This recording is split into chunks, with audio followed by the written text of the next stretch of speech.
¿Qué es? Es una colección de ¿qué cosa? ¿Quién lo dice? De sangre. De sangre. Una ¿Por colección qué de lo sangre. tengo a nivel subcutáneo, doctor?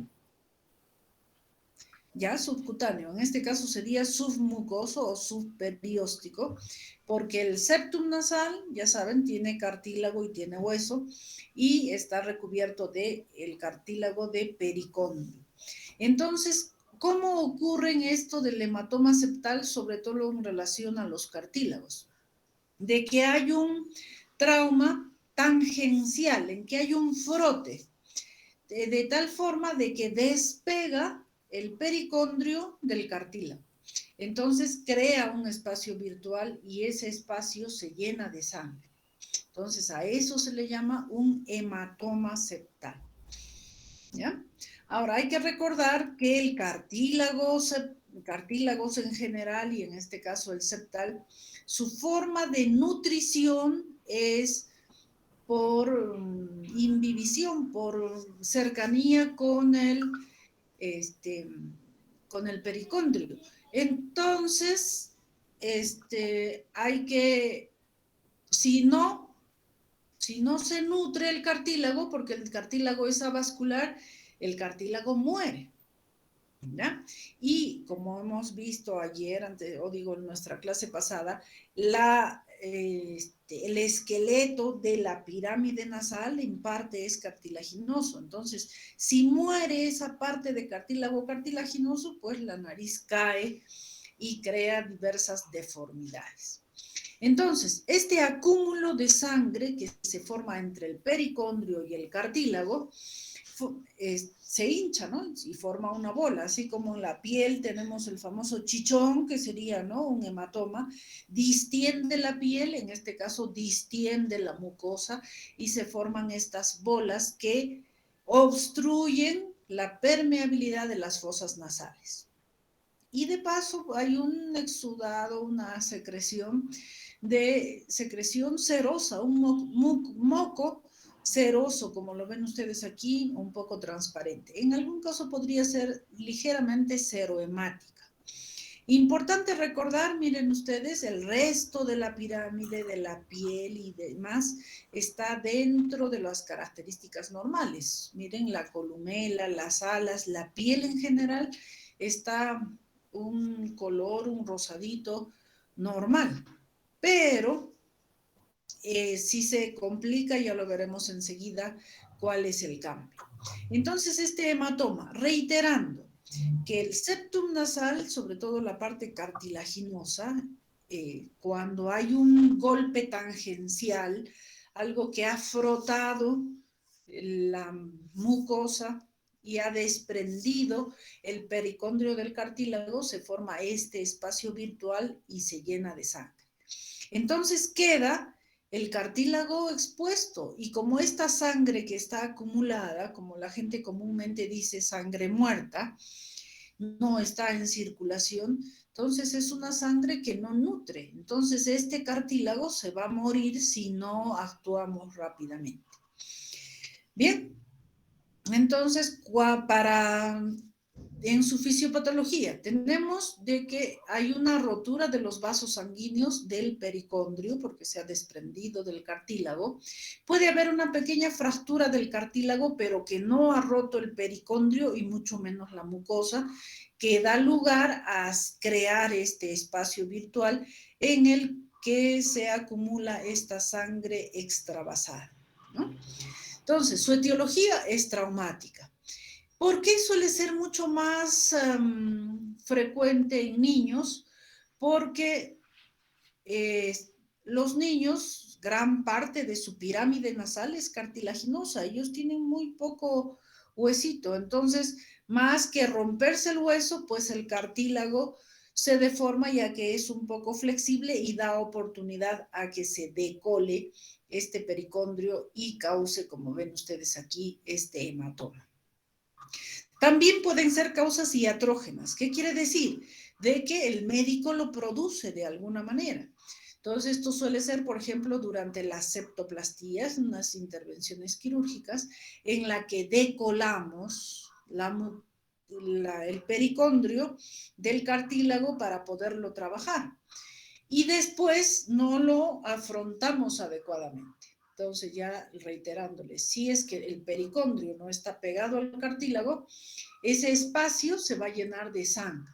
Por eso es que después de las intervenciones quirúrgicas, por ejemplo, taponamos la nariz para permitir de que ese pericondrio retorne a la parte donde está el cartílago y se unan nuevamente y darle tiempo. Por eso es que dejamos un taponamiento de un par de días cuando hacemos una septoplastía. Influyen o contribuyen a que se formen estos hematomas cuando hay alteraciones de la coagulación, ¿no? Que pues se forman más rápidamente por el efecto de alteración de su coagulación. Entonces, a la inspección vamos a ver esto. Simplemente mirando las narinas, vamos a ver estas dos bolas de mucosa que están ahí aumentadas de volumen y obstruyendo las fosas nasales. Y reiterando que puede haber un poco de secreción serohemática. Entonces, debemos actuar rápidamente. Primero, el paciente, después de su antecedente de trauma nasal, y como decíamos hace un momento, generalmente niño, va a venir a las horas o al día siguiente la mamá refiriendo no puede respirar por la nariz. El niño está con la nariz totalmente tapada. Y le sale un moquito transparente, a veces con un poquito de sangre. Dolor por el propio trauma, a veces puede haber cefalea. Si hay febrícula o fiebre, ya nos indicaría que hay algún proceso de sobreinfección, que ya sería una complicación. Entonces, este hematoma, su tratamiento debe ser lo más pronto posible y su diagnóstico, como les mencionaba hace un ratito, es sumamente fácil, solamente mirarle las narinas, a veces elevar un poquito la punta para verlo mejor y vamos a encontrar pues estas protrusiones de la mucosa y contenido blando. Y si lo tocamos, esas bolitas ahí dentro, vamos a tocar que es algo suave, acolchonadito. Y si lo punzamos, vamos a aspirar sangre, que sería el contenido de esa bolsa que se ha formado.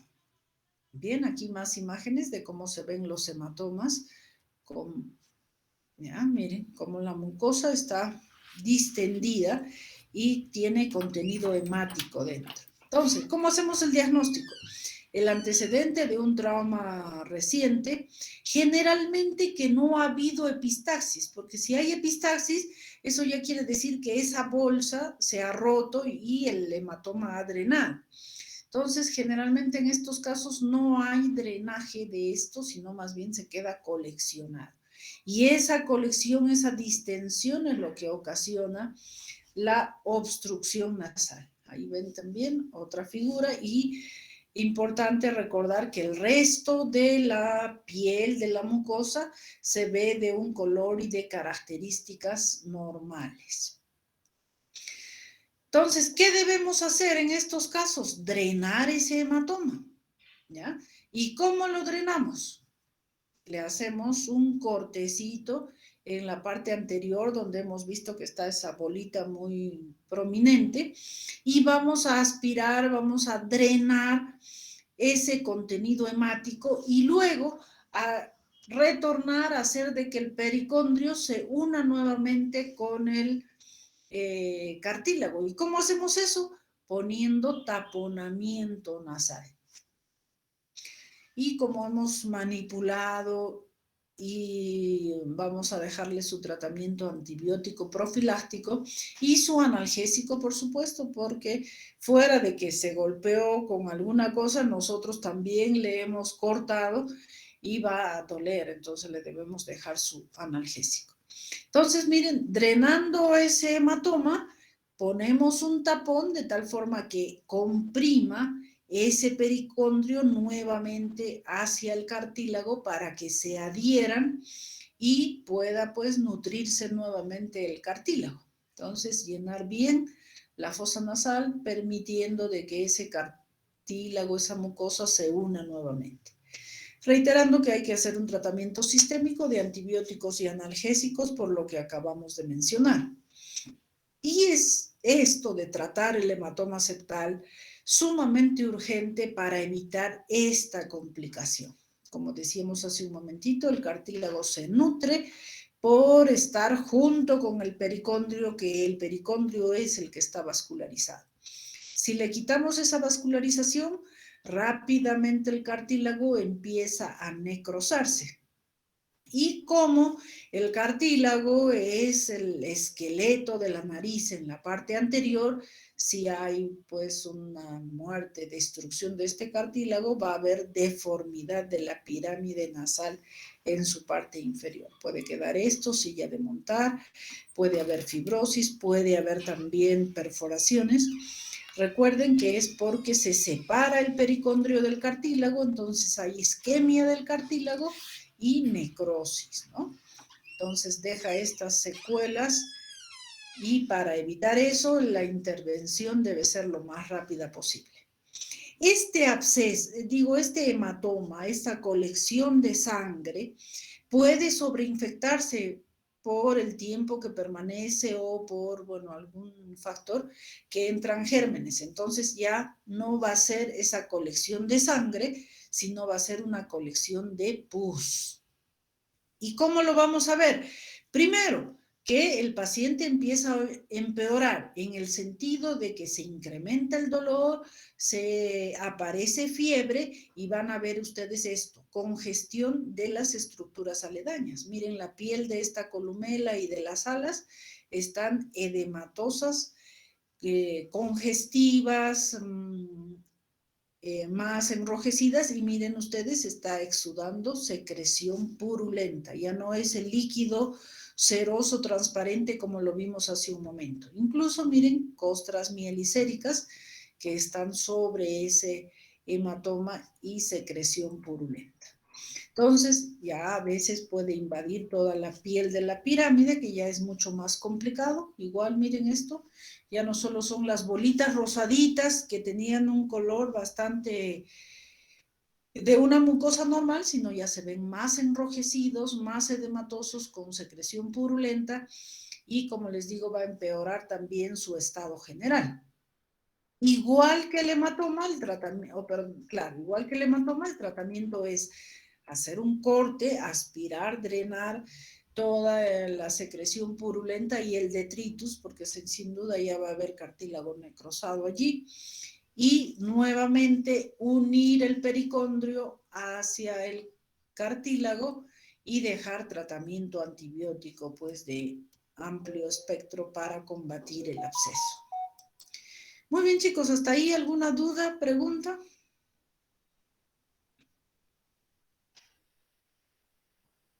¿Nada? Doctora, una pregunta, por favor. Sí. ¿Cuánto tiempo tenemos desde que se despega, desde que se le quita la vascularización al tabique para que se pueda necrosar? ¿En cuánto tiempo pasa eso? No hay un tiempo fijo, pero igual, pues en cuanto se separa, es como una persona le quitas el oxígeno, ¿no? En cuanto ya no tiene ese aporte, empieza a haber falla, luego entra en un proceso isquémico y si ahí no se repara, ya muere y ahí sí ya no hay remedio, ¿no? Entonces, generalmente puede ser uno o 2 días en el que ya podemos tener necrosis del cartílago. ¿Ya? Muy bien, y hablando de tiempo, a ver, Sofía Allison, digamos, tengo un paciente que cualquiera, un joven, jugando básquet le han dado un codazo en la nariz y le han torcido la nariz. ¿Qué tiempo tengo para repararle la nariz? Y por cierto, ¿cuál sería el diagnóstico de este joven? Doctora, buenas tardes. Hola. En este caso, bueno, estaríamos hablando de lo que es un trauma nasal. Perfecto, y ya hemos visto que los traumas pueden ser múltiples, ¿no? ¿Qué tipo de trauma tendría este joven? sería un trauma con desplazamiento, con fractura del tabique nasal. O sea, tendría el tabique desviado por el ¿Tabique o golpe. pirámide? ¿O los dos? Sería del tabique y la pirámide, porque sería con una lesión por alto impacto, alta energía, por el golpe, que podría haber provocado la fractura. Claro. Entonces, primero que definitivamente si ya viene con la nariz acostada a un lado, pues ha tenido que ser de alto impacto y que obviamente estamos viendo que hay un desplazamiento de la pirámide, ¿no? Entonces, para que se desplace la pirámide, sin duda tiene que haber habido fractura. Ahora, ¿qué ocasiona el trauma? A ver, lo primero que ocasiona el trauma. Yosmi, ¿qué dice?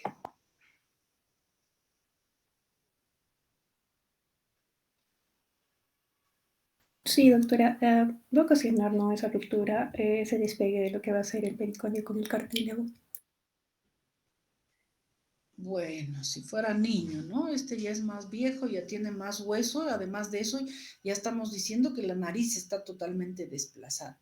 Entonces, en cambio, en el hematoma, la nariz, la pirámide aparentemente está dentro de lo normal porque no ha habido fractura ósea. Bueno, pero a ver, yendo a los golpes, traumas en general. A ver, igual, me caigo de la cama, me golpeo el brazo. ¿Qué es lo primero que ocurre? Fisiopatológicamente y cómo lo vemos. Sin necesidad de que haya fractura. A ver, ¿quién me responde? Ruptura de vasos. Noelia, no te escuché, ¿podrías repetir? Taxi, doctor. Doctora, ruptura de vasos. Ya, epistaxis, pero estamos hablando del brazo, corazón. Doctora, habría una Contusión, doctora. rubor, calor y Contusión. La contusión, ¿cómo se manifiesta? Dolor. La contusión con se dolor, produce rubor. cuando hay un golpe, un impacto. Lo primero es que puede haber ruptura de vasos, también hay extravasación del líquido intracelular al extracelular, ¿no? Líquido Perfecto. intersticial. ¿Cómo se llama esa extravasación del líquido del intravascular al extravascular? Edema, doctora, pero Edema. eritema, Edema. en este caso sería un eritema. Mira, Edema. si solo es extravasación de líquido, va a ser edema. Si además de eso hay extravasación de sangre, ya sería equimosis, ¿no es cierto? Bien, pero una de las primeras manifestaciones de algún trauma es el edema, ¿sí?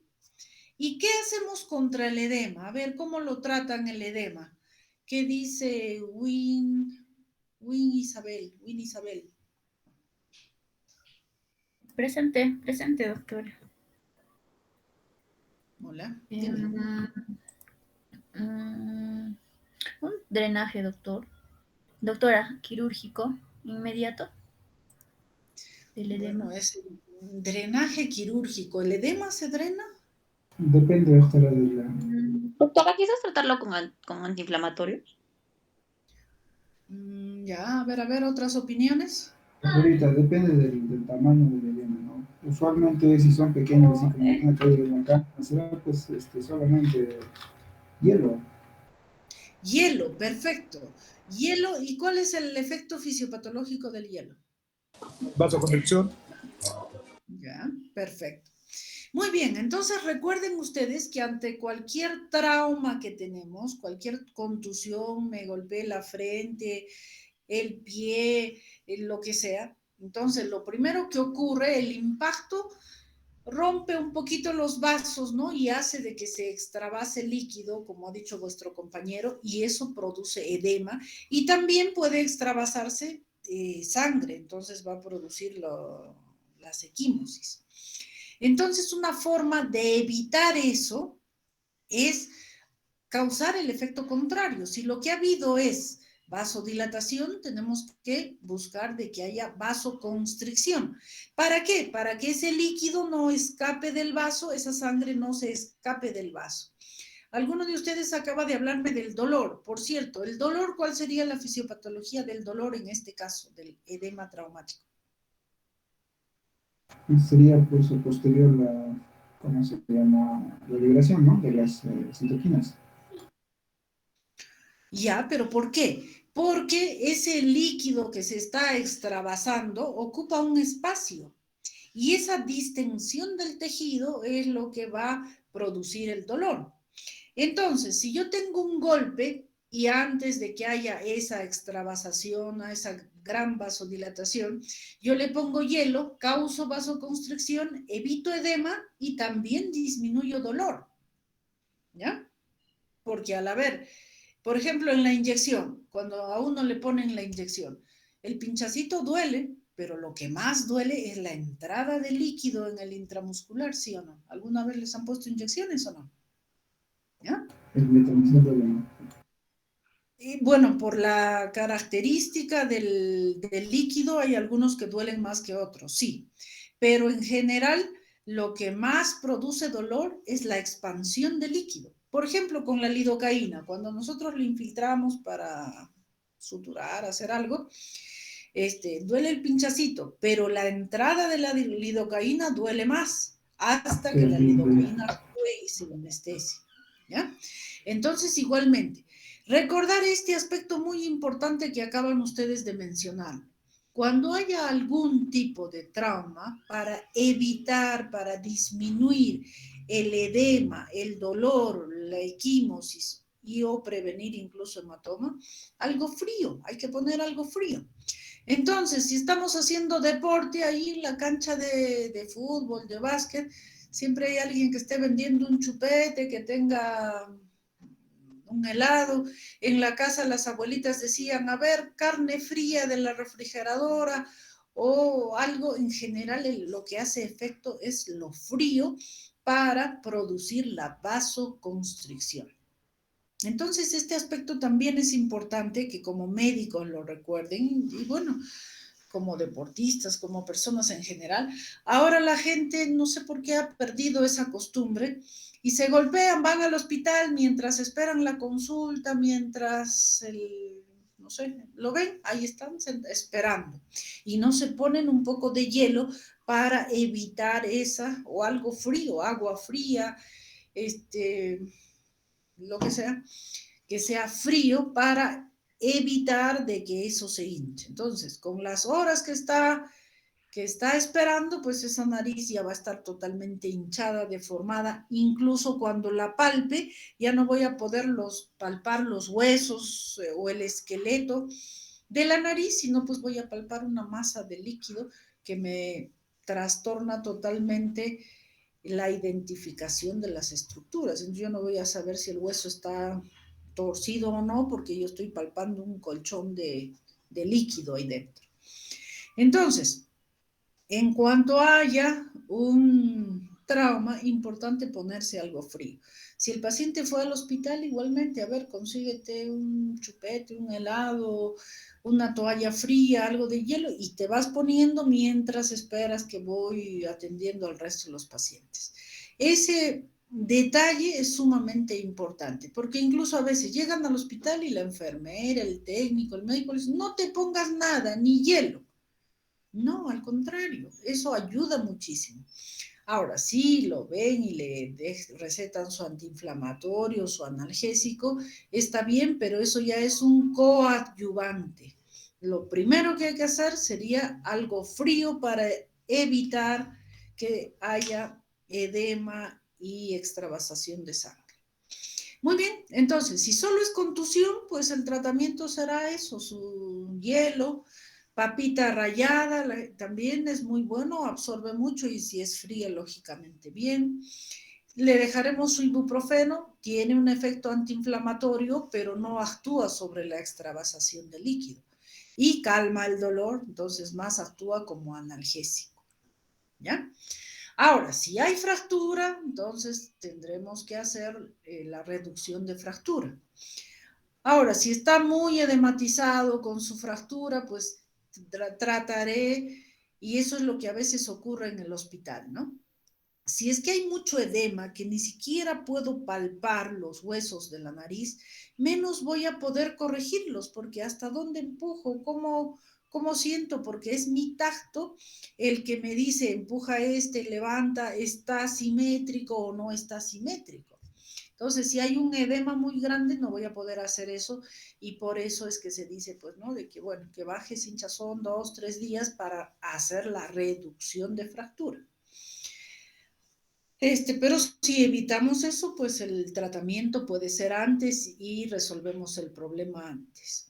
Pero en el caso del hematoma, ahí sí no puedo esperar un día que baje el hinchazón, 2, no, ahí tengo que intervenir, drenar ese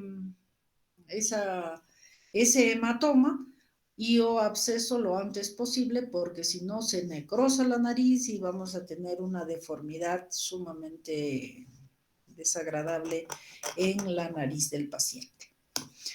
Muy bien. ¿Alguna pregunta todavía al respecto?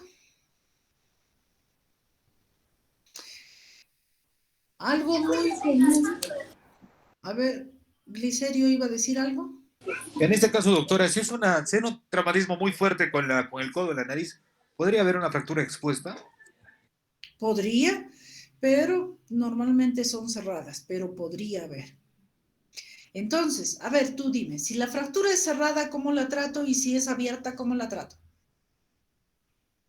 Si es cerrada, hay que disminuir el edema, como hemos hablado, y si es abierta, hay que tratar de dar antibiótico, aumentar antibiótico en la terapia. Ya. ¿Y qué hago con la herida? ¿Solo le doy antibiótico? No, hay que procurar que no sangre demasiado. Pero pues no podríamos usar un vasoconstrictor, porque en los terminales sería muy malo usar vasoconstrictores para tratar de disminuir el sangrado. Es una herida, lo que hay que hacer es suturarla. ¿Ya? Sí, Menos que sea una herida puntiforme de tamaño de un puntito, pues ya no hago nada. Pero pues normalmente si es que hay herida, está sangrando, es que está abierto. Entonces debo darle un punto de sutura para, primero, que deje de sangrar. Segundo, para afrontar esos tejidos y cicatricen bien. ¿Ya? Entonces, si yo tengo como estamos diciendo, ahí jugando fútbol le dieron un codazo, le han desviado la nariz. Lo primero, igual, algo frío. Si hay incluso sangrado, igual también comprimir, y si es con algo frío, mejor, porque igual va a hacer vasoconstricción y va a disminuir el sangrado. Ahora, mi conducta ya sería reducir esa fractura nasal. ¿Qué quiere decir? Reacomodar esos huesos a su posición original. Y si además de eso tengo una herida allí, esa herida hay que suturarla. Creo que incluso ya les he mostrado unas figuras en la clase pasada. Y por cierto, cuando suturemos, pues hay que tratar de afrontar en la forma que debe ser, ¿no? En las alturas, niveles que debe corresponder cada tejido para que la cicatriz salga lo más estética y disimulada posible. Muy bien, ¿alguna duda, pregunta? Doctor, disculpe, no me quedó claro este asunto cuando dijo que hay una desviación de la nariz. ¿Cómo es el diagnóstico de eso? O sea, ¿qué diagnóstico le pongo a eso? Uno, visualmente ves que está deforme. Un diagnóstico sería deformidad nasal. Segundo diagnóstico, tú ves que está fracturado los huesos. Para que esté deforme, sin duda tiene que haber cambiado de posición, ¿no es cierto? A menos de que sea una, entre comillas, deformidad, que sea una nariz grande, por decirte, una nariz, una rinomegalia con una cifosis. Esa es su naturaleza, su característica racial, genética, etcétera, ¿no? Esa es otra cosa. Pero si normalmente tenía su nariz derechita y con el codazo ha cambiado, está deformada, para que ocurra eso, sin duda que ha tenido que haber una fractura nasal. Ahora, esa fractura puede ser reciente, hace media hora que le dieron el codazo o hace 5 años que en una pelea le desviaron la nariz. Eso también es importante saberlo reconocer, si es reciente o es antiguo. Si es reciente, que pues lo codearon ayer, hoy día, en fin, hay que hacer la reducción de fractura nasal, porque los huesos están recientemente rotos y desplazados y yo puedo manipularlos y reacomodarlo a su posición original. Pero si es una deformidad por una fractura que le hicieron hace 5 años, eso ya está soldado. El organismo, ustedes saben, tiene un mecanismo de reparación. Yo me hago una herida y al minuto, a los segundos, el cuerpo desencadena un mecanismo de reparación. Envía células, tejidos, etcétera, fibrosis para que esa se repare. Igualmente, si tengo un hueso roto, al minuto el cuerpo está enviando células que reparen eso. Pero si está fuera de lugar, eso va a soldar fuera de lugar. Entonces, pero ya está soldado. Chueco o derecho, eso está soldado si es que ya pasó algún tiempo. Entonces, si la fractura es reciente de hace un par de días, puedo movilizar los huesos y reacomodarlos.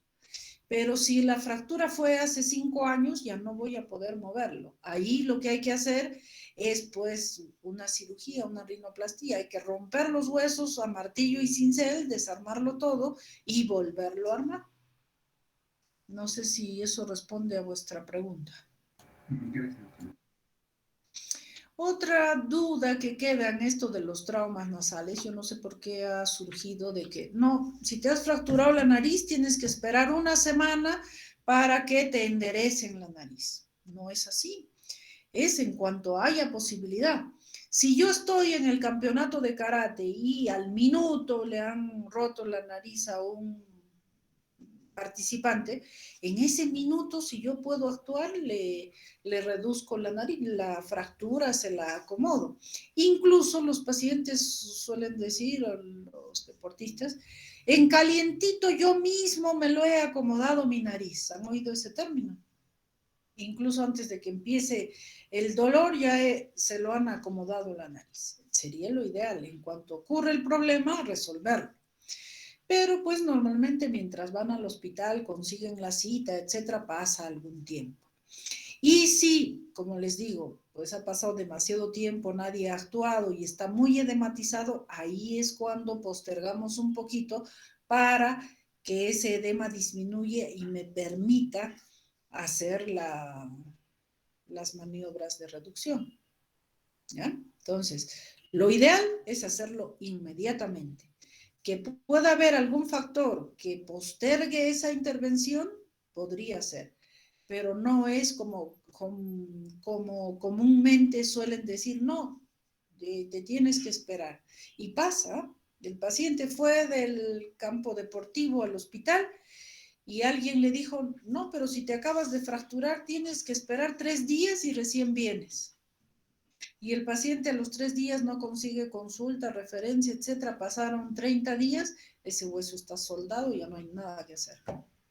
¿Ya? ¿Hasta cuánto tiempo podría esperar ahorita para reducirlo? Por eso lo ideal es pues inmediato. Ahora, si por alguna razón se posterga, se puede hacerse, hay quienes dicen una semana, 15 días. Yo logré hacerlo hasta de un mes, pero eso es un poco relativo. Lo ideal sería cuanto antes. Es igual que te fracturas el brazo, el dedo, ¿no es cierto? Si te lo acomodan inmediatamente y te ponen tu yesito, mejor, pues. Pero si no te han tratado 30, 20 días, él va a quedar chueco, ¿sí o no? ¿Sí? Muy bien. ¿Está claro? Luego de haberle reducido ahorita la fractura, inmediatamente de repente ahí en el campo deportivo, luego de eso, ¿qué conducta se tiene que seguir? Primero, a ver, es un poco de lógica. ¿Qué hacen? A ver, ustedes, bueno, tienen experiencia, han visto, conocido alguien que se ha fracturado alguna cosa, el dedo, el brazo, eso. Cuéntenme, ¿qué han hecho? ¿Alguno de ustedes ha pasado por esa experiencia? Nadie. O Iván mismo. A ver, ¿tú qué supones, qué recuerdas, conoces al respecto? Lo primero que se suele hacer es ahorita si está deformado o no, ¿no? Si está deformado en ese mismo instante, por ejemplo, cuando se luxa el dedo, se le corrige inmediatamente, ¿no? Y luego de eso se le aplica hielo para que desinflame o porque no duele esa zona y luego son analgésicos. ¿Qué más? ¿Qué más? Algo falta. Y a veces se le venda la zona, ¿no? Se le venda a veces. Generalmente para atenuar un poquito el dolor, ¿no? Porque al movimiento genera dolor, entonces para inmovilizar. Eso, inmovilizar, ¿ya? Entonces, ante una fractura cualquiera de nariz o de lo que sea, lo primero, lo ideal es acomodarlo a su posición normal. Y segundo, inmovilizarlo, porque si yo lo dejo así, a ver, por decirte el dedo, lo he acomodado, pero cualquier cosa al vestirme, etcétera, esto se va a torcer nuevamente. Entonces tengo que inmovilizarlo. Normalmente lo hacemos con una ferulita de yeso. En la nariz igualmente. Entonces, después de acomodar los huesos de la nariz en su posición normal, le pongo su ferulita de yeso, pues para que lo proteja y lo inmovilice. Porque si no puede ser de que, a ver, llego a la casa, mi hijo me da un abrazo, un beso, me la tuerce nuevamente. Me pongo la chompa, la tuerzo para el otro lado. Entonces, debo inmovilizar si es que ha habido una fractura. ¿Para qué? Para permitir de que pues se haga ese proceso de osteosíntesis, de que el organismo repare esa herida, esa lesión. Y lógicamente le dejaré sus analgésicos porque ha habido una fractura, duele. El hielo antes de hacerla, inmediatamente se produce el golpe, porque si ya está con yeso ya no voy a poderle poner su hielo, ¿no es cierto? ¿Queda claro, Iván, o alguna duda todavía? Perfectamente, Feite, gracias. Muy bien. Y sí, mira, entonces, primero, mientras llego al hospital o lo que sea, le pongo su hielito. Luego reduzco esa fractura y para que no se mueva, le inmovilizo con su ferulita de yeso.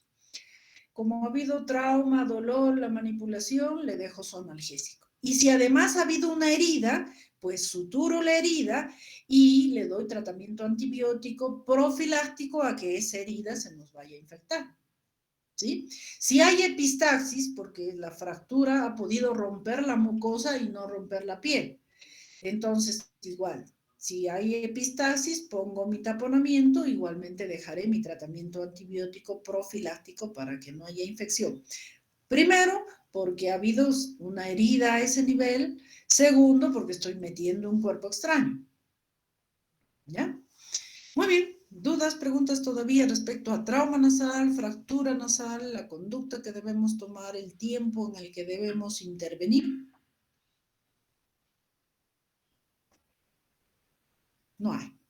Muy bien, pasamos entonces a otro tema que es también muy común, sin duda ustedes lo han oído o lo han padecido, que es la sinusitis o la rinosinusitis. Según su tiempo de evolución, puede ser aguda o puede ser crónica. Bien, primero ya hemos hablado un poco de la anatomía, pero la repasaremos un poco.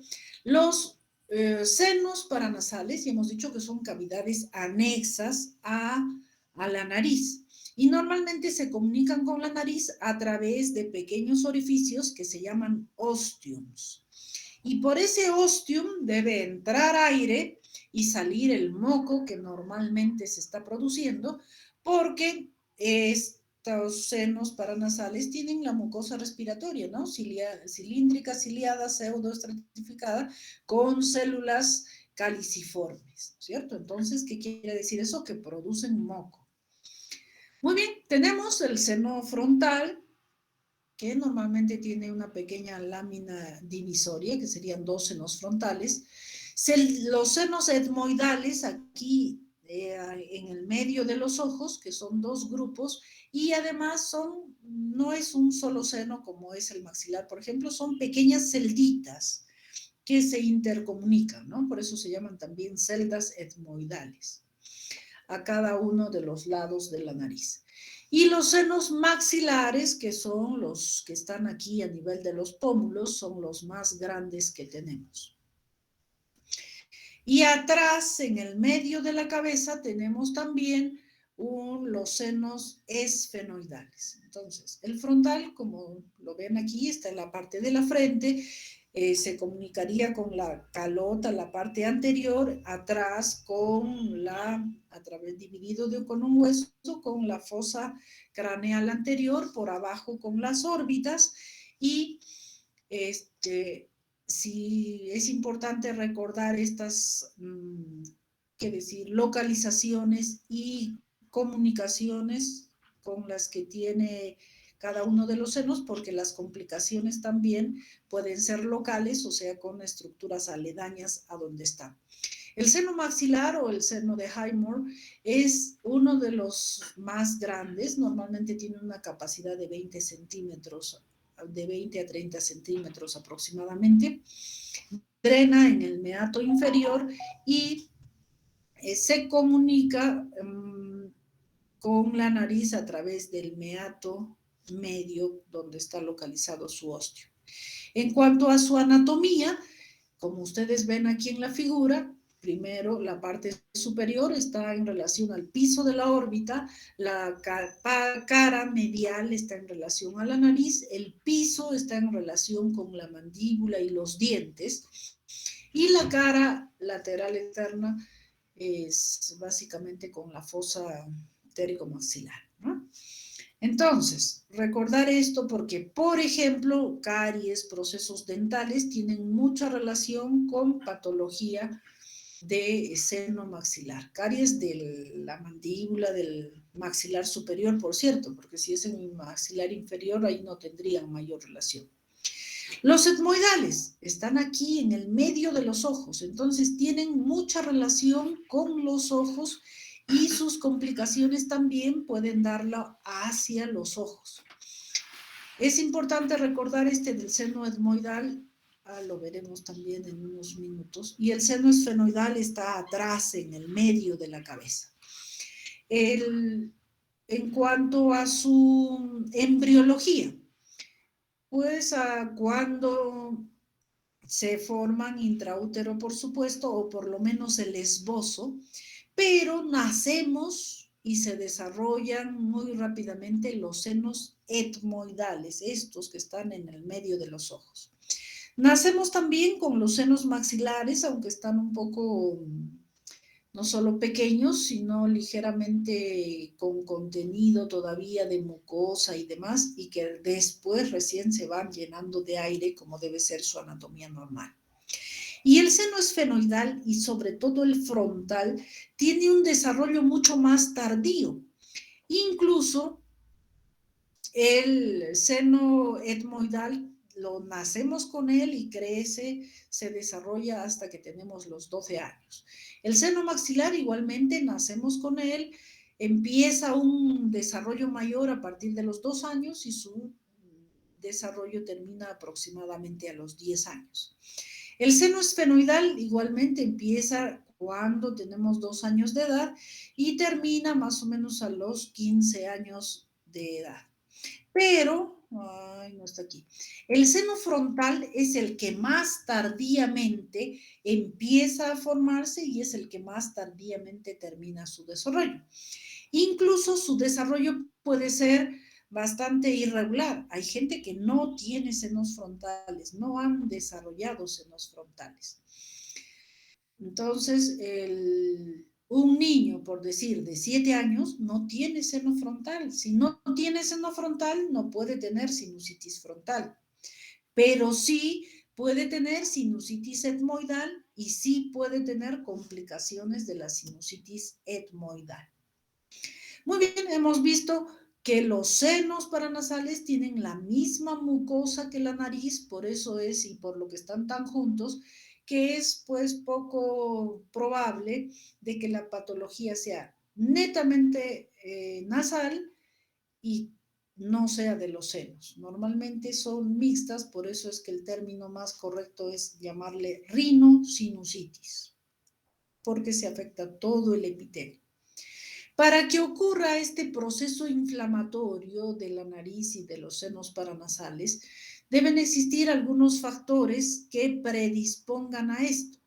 Pueden ser factores locales, el más común es pues alguna alteración en el ostium. Ya hemos dicho que el ostium es la comunicación de la nariz con el seno. A través de este ostium normalmente debe entrar aire y salir moco. Si hay alguna alteración en que este ostium se cierre, sea por edema, por alguna otra razón, entonces, ¿qué va a ocasionar? No va a entrar aire y el moco que normalmente se produce se va a sobreinfectar, se va a convertir en un caldo de cultivo para que gérmenes patógenos pues se instalen allí, y es allí cuando se produce la sinusitis. Entonces, para que los senos estén en una función normal, para que funcionen normalmente, primero el ostium, el complejo osteomeatal debe estar indemne, debe estar funcionante. Otro aspecto, el transporte mucociliar. Ya hemos dicho el otro día de que la mucosa está conformada por cilios y que barren el moco en una dirección. Entonces, si hay factores que alteren este barrido, es como en la casa, si no barremos, se va juntando el polvo, se va juntando basura, y cada vez va a ser peor, ¿no es cierto? Igual, a nivel de la nariz y de los senos paranasales es importante que haya este barrido, que estas células ciliadas y el moco funcionen adecuadamente para que no haya predisposición a que los gérmenes se queden acumulados ahí. Otro aspecto también, la presencia de la cantidad y características de secreciones que pueden contribuir a que se ocluyan estos senos paranasales. Los gérmenes que con mayor frecuencia producen la rinosinusitis aguda pues son los Staphylococcus epidermidis, la Neisseria, los neumococos, sobre todo, son muy frecuentes que invadan la mucosa sinusal. Y depende también, ¿no?, de las etapas en las que el determinado germen pueda o no predisponer su aparición. Entonces, las sinusitis pueden ser sinusitis supuradas, vale decir infecciosas, en el que el moco generalmente es resultado de una infección bacteriana o viral, que sus características varían un poco, o pueden ser sinusitis alérgicas, porque también el proceso alérgico produce un proceso inflamatorio distinto al infeccioso, por supuesto. O pueden ser mixtas, pueden coexistir estas dos patologías.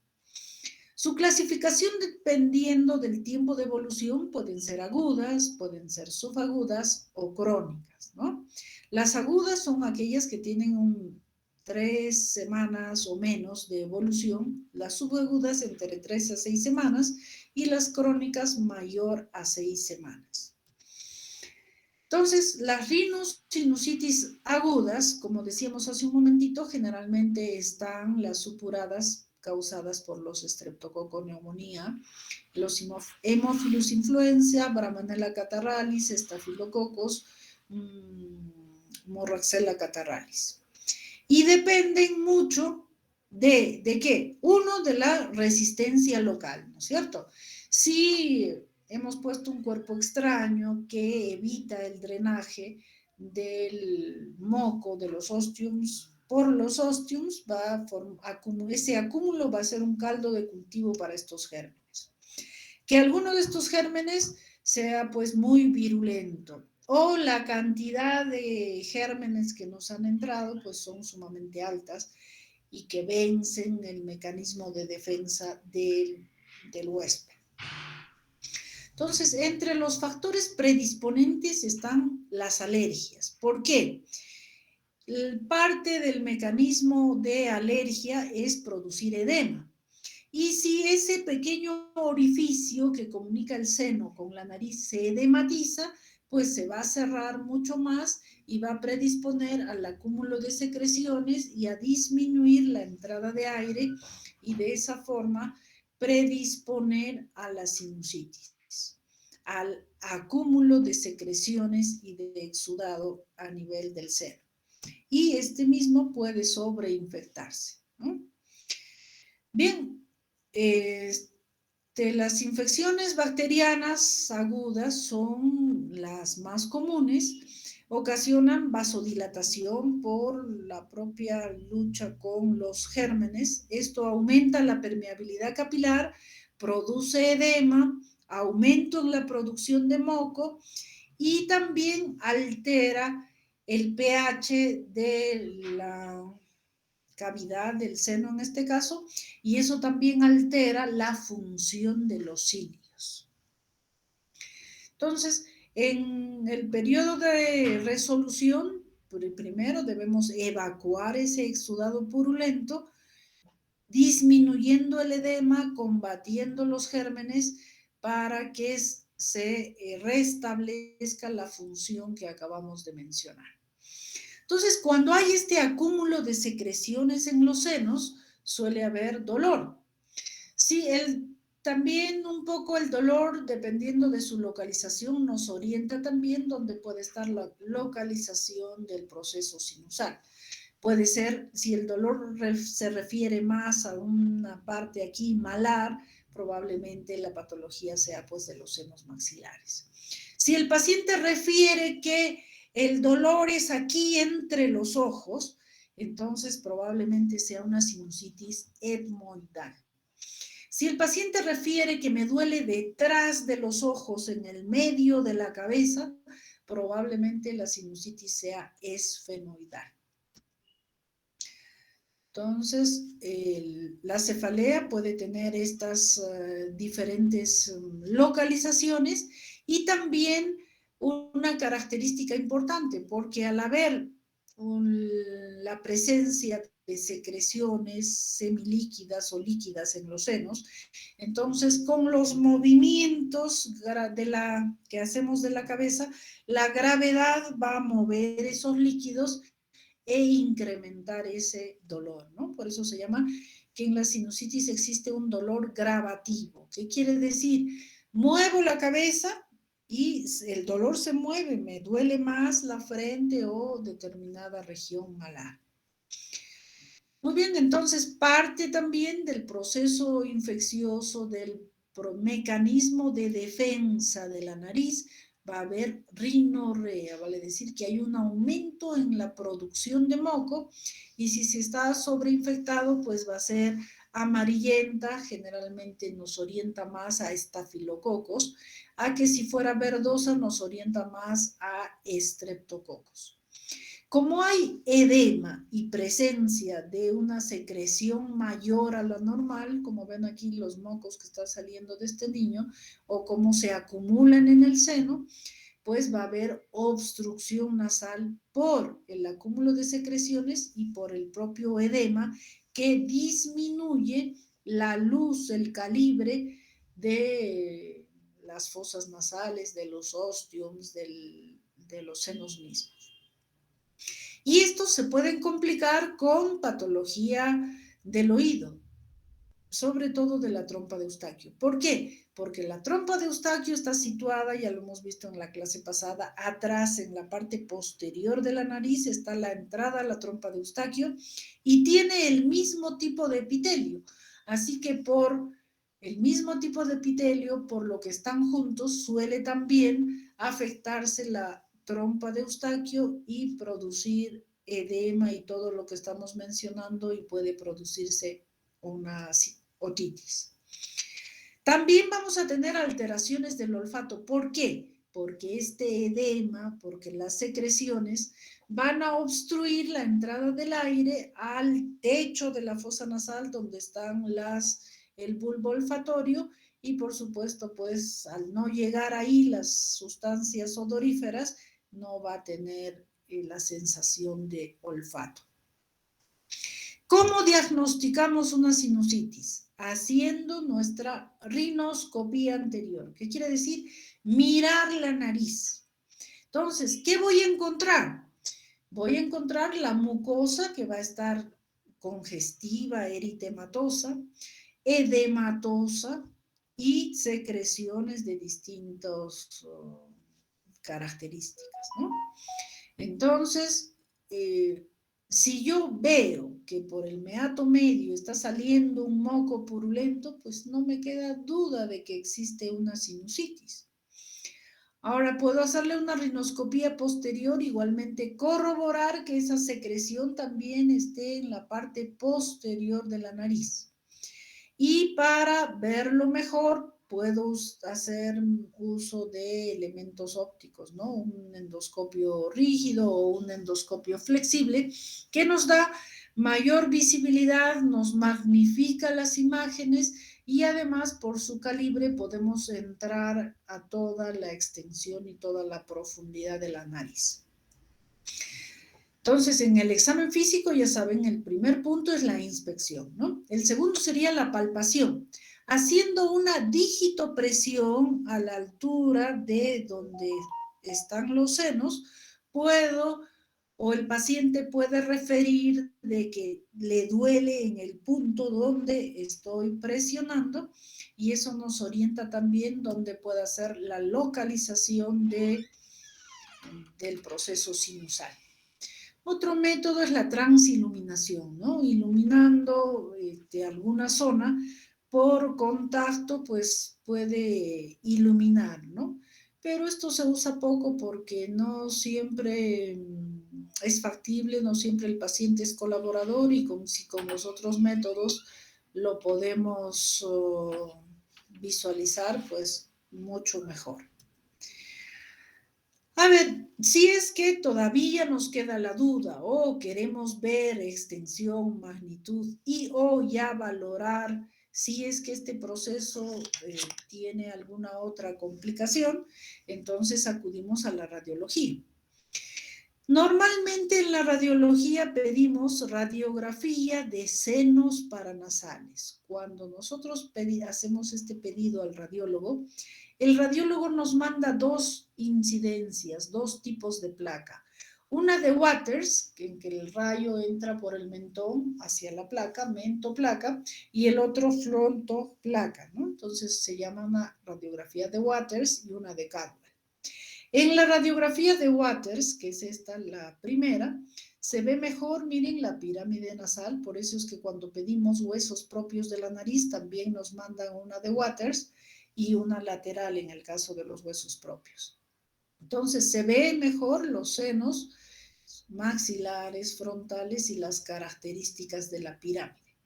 En cambio, si nos mandan la placa de Cadwell, aquí se ve mejor las celdillas etmoidales que no están sobrepuestas con los huesos nasales y el seno frontal también.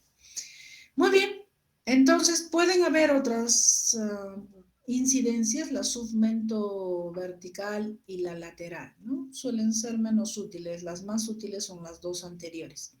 La lateral nos es mucho más útil cuando sospechamos de patología nasofaringea, detrás de la nariz. Miren ustedes aquí el perfil de la columna aérea y de las características anatómicas de la nasofaringe y de las estructuras cervicales se muestran mucho mejor y también nos podría mostrar el seno frontal visto lateralmente. Otro examen auxiliar muy útil son pues la tomografía. Bueno, ahora ya no le llaman TAC, ahora le llaman TEM, porque antes era tomografía axial computarizada, ahora es tomografía helicoidal multicorte. La pedimos de senos paranasales cuando queremos ver estas estructuras y algo muy importante en cuanto a las tomografías es que se pueden hacer con o sin contraste. Entonces, es importante especificarle al radiólogo cuál es la que queremos. Normalmente, si queremos ver una sinusitis con una tomografía de senos paranasales sin contraste, nos es muy útil, como en este caso se ven nítidamente todas las estructuras óseas, todo lo negro es aire, ustedes ven, entonces la permeabilidad de los senos, estos son los senos etmoidales, estos son los maxilares, las fosas nasales, seno frontal y seno esfenoidal. Si es que sospechamos de patología captadora de contraste, de un tumor vascular, en todo caso pediríamos una tomografía con contraste, pero nos suele ser suficiente y muy útil la sin contraste. Estas sinusitis pueden complicarse también, pueden ser con una osteomielitis de la parte frontal, si es que fuera el problema frontal, o esfenoidal. En cuanto a puede formarse también mucoceles o pioceles. Mucocele es una colección de moco, ¿no? Y si este moco se infecta, ya sería un piocele. Y en cuanto a las sinusitis etmoidales, que están aquí entre los ojos, y como decimos, nacemos con los senos etmoidales, es común que los niños que tienen una sinusitis etmoidal se compliquen con patología orbitaria, generalmente una celulitis periorbitaria. El tratamiento, restablecer el drenaje sinusal. ¿Y cómo vamos a hacerlo? Erradicando la infección, disminuyendo el edema de los ostiums para permitir el drenaje de ese contenido de los senos hacia el exterior. Entonces debe haber reposo, hidratación. Miren, evitar viajes y natación. ¿Por qué? A ver, ¿quién me dice eso? Ya que estoy hablando tanto. A ver, ¿qué dice Rodrigo?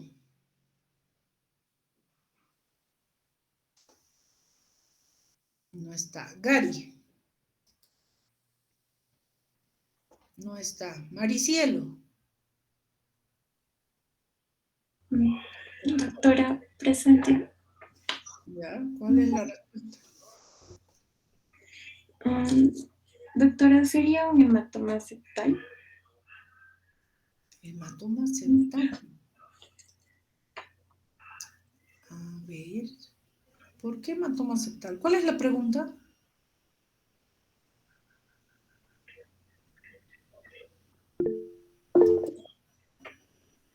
¿Cuál era la pregunta? Ay, chicos, no prestan atención, me dejan hablando sola. Bueno, ya esa será pregunta de examen. Doctora. Dime.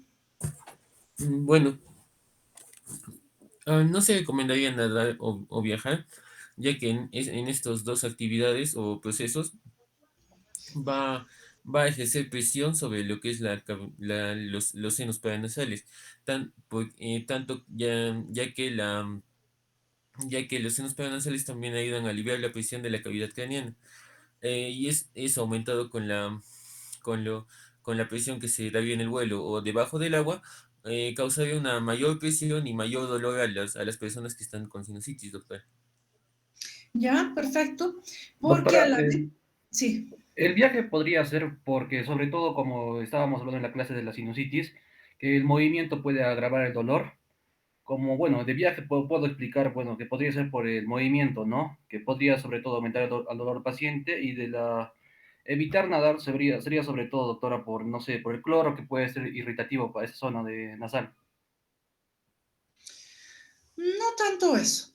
Es más por lo que ha dicho primero vuestro compañero, cambio de presiones atmosféricas, porque los senos son cavidades aéreas, están llenas de aire, entonces están sujetas a la presión atmosférica.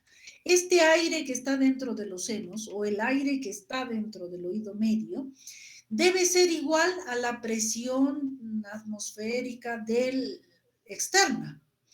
Entonces, primero, si es que hay un obstáculo, no va a haber ese intercambio, no va a haber esa nivelación de presiones y a la vez aumentar la presión negativa, va a aumentar el edema, va a aumentar el dolor, va a aumentar las molestias. Por eso es que en el avión, por ejemplo, no nos dejan viajar o no conviene si estamos con resfriado. ¿Por qué? Porque interviene, como saben, o por la cercanía, puede haber complicaciones con la trompa de Eustaquio. ¿Y por qué nos duele el oído cuando viajamos? Porque con la velocidad que sube y si la trompa no está funcionando bien, no hay esa nivelación de la presión atmosférica. Entonces, va a haber presión negativa que succiona en la membrana timpánica y eso causa dolor, ¿ya? O si es al contrario, si bajamos, entonces al revés, se infla y puede incluso hasta perforarse la membrana timpánica. No sé si alguno de ustedes ha llevado en el viaje en avión alguna vez esas almohadillas inflables. Ustedes la inflan, digamos, a media capacidad. Cuando están arriba está bien inflado. Bajan nuevamente, se desinfla un poquito. Entonces hay cambio de presiones en cuanto a la presión atmosférica del aire y por eso es la contraindicación para no incrementar edema, dolor y o complicaciones. Habrán sabido o ustedes mismos padecido el dolor de oído en el avión, es bastante molesto e intenso, por eso se contraindica los viajes. Muy bien, entonces el tratamiento básicamente pues va a ser antibiótico, pueden ayudar los descongestionantes y los antibióticos dirigidos a los gérmenes más frecuentes, ¿no? El neumococo, el Haemophilus influenza responden muy bien a lo que es la amoxicilina o cefalosporinas. En el caso de haber alergia a estos elementos, pues usaremos los macrólidos que son útiles. Podemos usar los famosos descongestionantes para que disminuyan un poco el edema de la mucosa y de esa forma permita, primero, desobstruir la nariz y segundo, permeabilizar los ostiums de drenaje. Existen en el mercado, lamentablemente, asociaciones entre antihistamínicos y descongestionantes, ¿no? Como el Isaler D, el paracetamol antigripal y demás, pero no es muy aconsejable en casos de sinusitis infecciosa usar antihistamínicos. En caso de sinusitis alérgica, los antihistamínicos sí suelen ser muy útiles. ¿Por qué no debemos usar antihistamínicos cuando hay una infección? Los antihistamínicos predisponen a que la mucosa se reseque. Ustedes mismos habrán probado. Si están un día empezando un proceso respiratorio con los mocos como agua que les chorrea, se toman una tableta, se seca el moco, se paró. Entonces, ¿qué ocasiona? De que haya acúmulo de esas secreciones a nivel de los senos y podrían después ser un caldo de cultivo para la sobreinfección. Entonces, no conviene abusar de los antihistamínicos en caso de sinusitis no alérgicas. Y ahora, en cuanto a los descongestionantes, hay descongestionantes tópicos, las famosas gotitas de nafasolina, oximetazolina, efedrina, fenilefrina, etc. Son muy útiles, pues una noche que uno está con la nariz tupida, que no puede dormir, una gotita y te descongestiona la nariz. Pero no es para uso prolongado. Se debe usar unos 3, 4 días, no más, porque después, lamentablemente, producen una cosa que se llama efecto de rebote. ¿Qué quiere decir? Que te descongestiona 1 hora y te tupe 10 horas. Entonces, mucho cuidado también con el uso de la oximetazolina, nafasolina, con ese tipo de descongestionantes. Muy bien, chicos, hasta ahí. ¿Alguna duda, pregunta?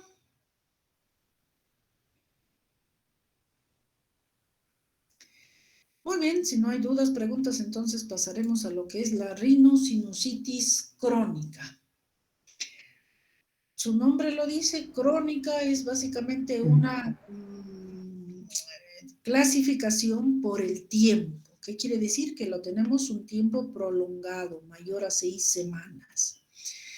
Entonces, puede ser en algunos casos complicación de una sinusitis aguda o en otros que existen algún otro tipo de factores predisponentes a cronificar estos procesos respiratorios nasales, ¿no? Entonces, la diferencia con los procesos agudos es que suele disminuir un poco las molestias en el sentido de los procesos reactantes agudos. No va a haber fiebre, no va a haber mucho malestar, pero sí sensación de opresión, va a persistir la pérdida del olfato dependiendo de la magnitud del edema, va a haber obstrucción, por supuesto, por un tiempo mucho mayor y también alteración en la función de los cilios. Por el mismo proceso infeccioso, por el acúmulo de secreciones y por el cambio de pH que suele ocurrir a este nivel. Entonces, los factores predisponentes que podrían desencadenar esto, procesos infecciosos virales, como acabamos de mencionar, y peor si uso antihistamínicos que me retienen los mocos, que se pueden sobreinfectar.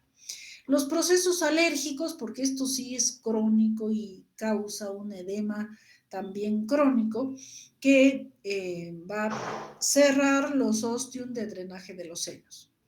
La fibrosis quística es una entidad en la que altera las células ciliadas.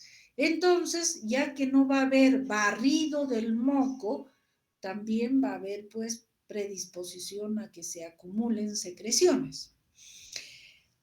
Se habla de reflujo gastroesofágico, que podría también de alguna manera alterar la función de los cilios cambiando el pH. La exposición a algunos elementos como el tabaco, se dice que el tabaco paraliza las células ciliadas, un cigarrillo paraliza las células ciliadas durante 24 horas.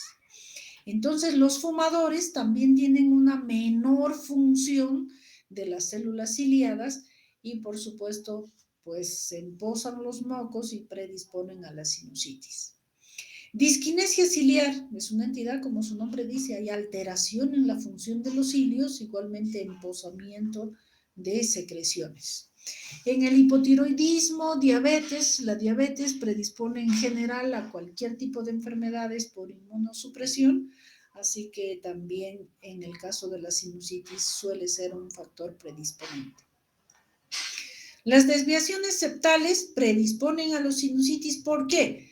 Porque al estar torcido el tabique, altera el flujo del aire, una fosa va a respirar más que la otra, entonces ese flujo va a resecar las mucosas y predisponer de repente que se reseque también los ostium, entonces mayor tendencia a tapar los huecos, o al lado contralateral, que la propia desviación pues cause edema y comprima un poco el ostium de drenaje. Los pólipos, por supuesto, porque son masas que obstruyen la nariz. Las adenoides también, porque igualmente es un tejido que está allí ocluyendo la fosa nasal e interfiere en el flujo de aire y en el flujo de moco de la nariz.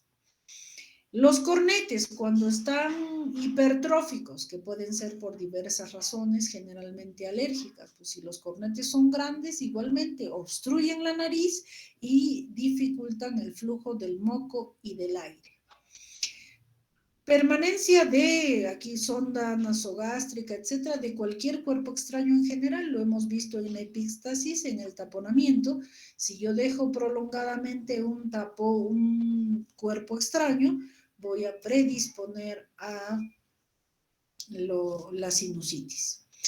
Entonces, para que un proceso se haga más crónico, normalmente pues hay mayor alteración en el complejo osteomeatal, que no se restablece el flujo de moco y de aire, y esto predispone a que sean más crónicos los procesos sinusales.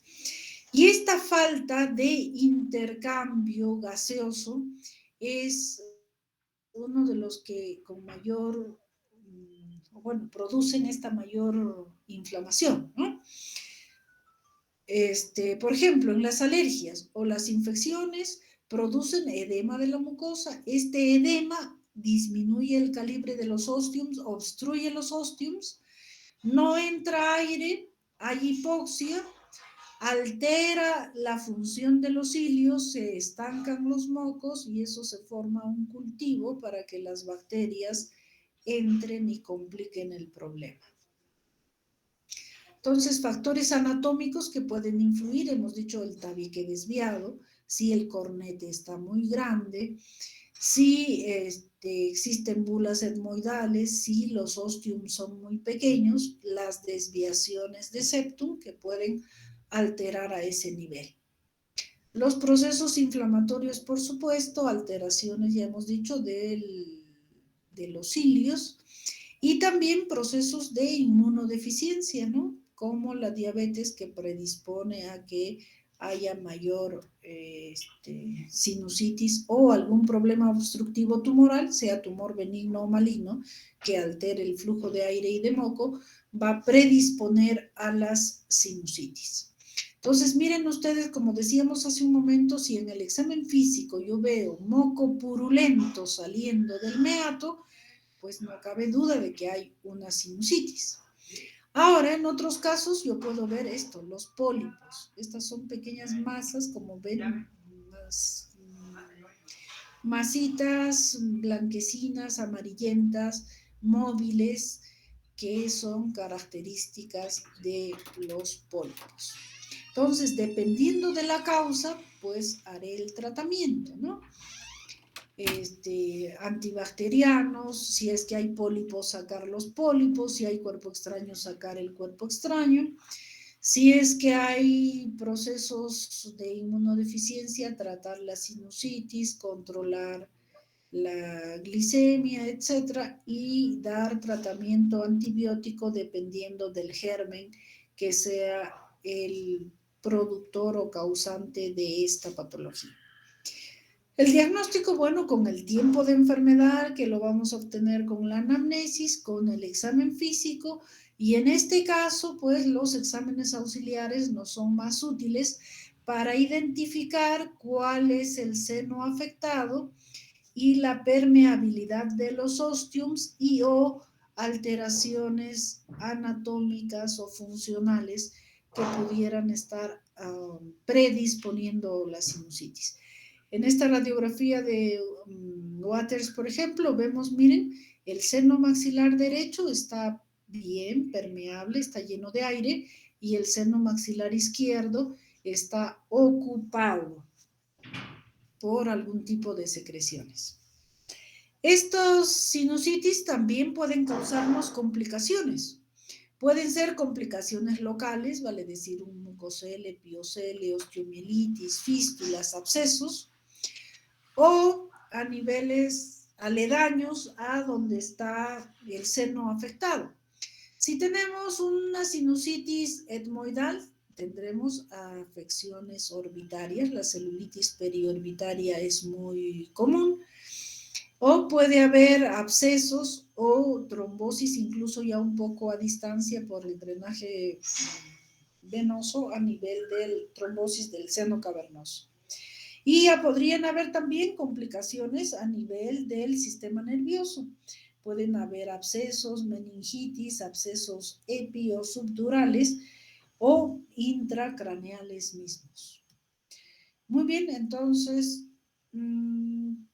pues ya estas son las complicaciones y dependiendo de las causas haremos el tratamiento y si hay complicaciones, por supuesto también el tratamiento de las complicaciones. Y lo más importante, fuera de eliminar el germen o eliminar el foco, pues es restablecer la ventilación de los senos paranasales, porque la salud del seno depende de eso, de la entrada del aire y de la eliminación del moco que esté dentro de los senos. El tratamiento, pues antibiótico terapia, dependiendo del germen, y también será un tratamiento más prolongado. Podemos usar descongestionantes, como hemos mencionado. Podemos usar corticoides para disminuir el edema de los ostiums y permita restablecer el flujo de los ostiums. Los antihistamínicos, dependiendo de la causa, son útiles en casos de alergia, pero no en el resto de patologías, porque más bien pueden complicar al permitir el emposamiento de secreciones. Muy bien, entonces ayudan, pues lavar los mocos, pueden ser lavaditos nasales, vaporizaciones,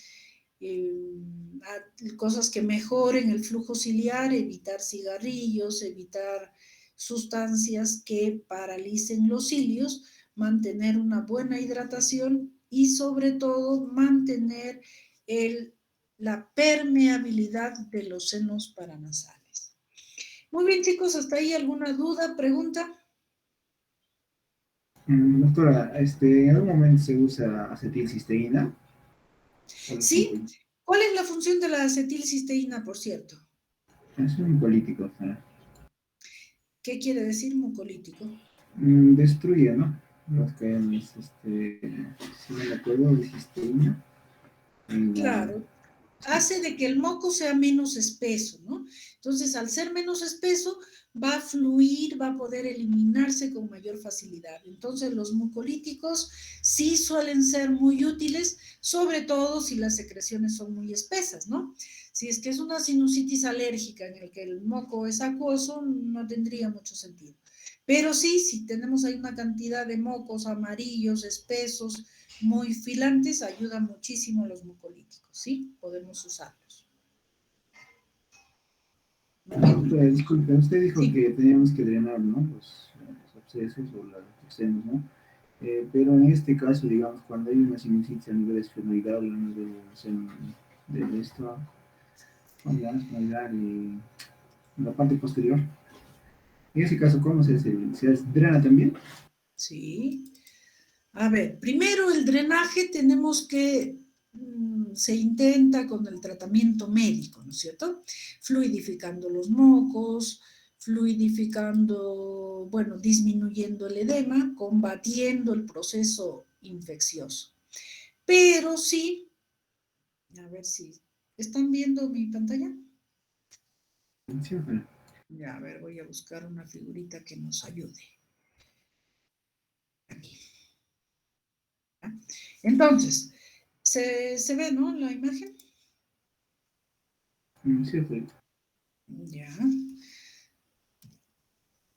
Aquí, esta figurita nos va a ayudar. Entonces, acabamos de decir de que la salud de los senos depende de la permeabilidad de los ostiums.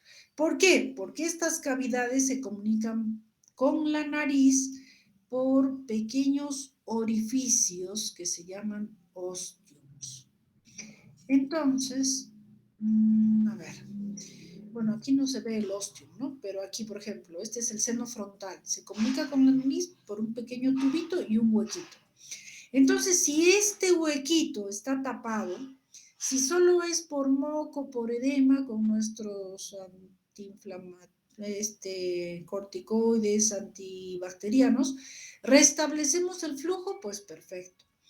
Pero si ya, pues no sé, está tanto tiempo, ya se ha formado fibrosis o hay algún tumor o algo que sigue obstruido este orificio, entonces tengo que desobstruirlo.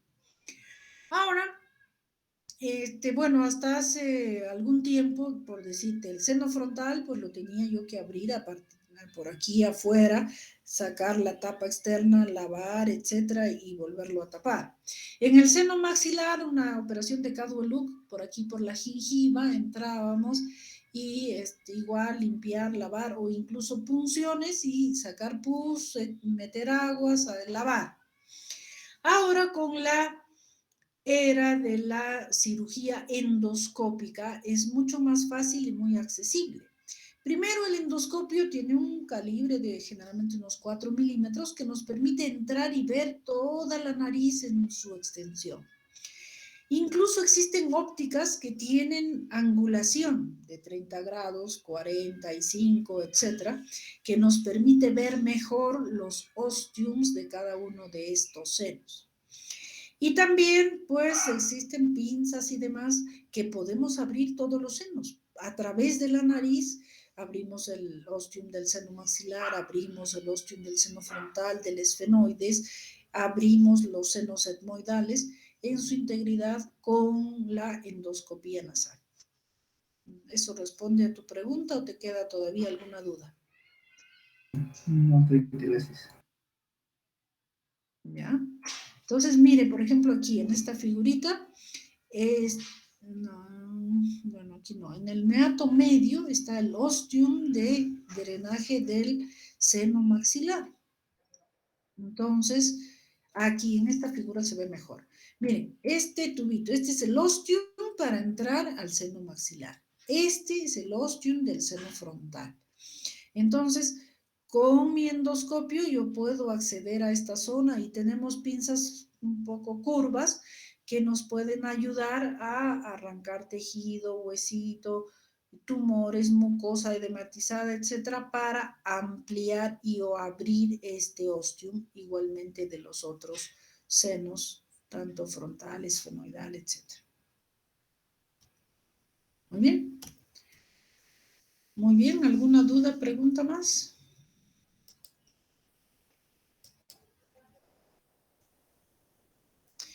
Muy bien, jóvenes, si no hay más duda, pregunta, se supone que está entendido todo. Entonces nos vemos en la próxima clase. Y en la próxima clase empiezan las exposiciones.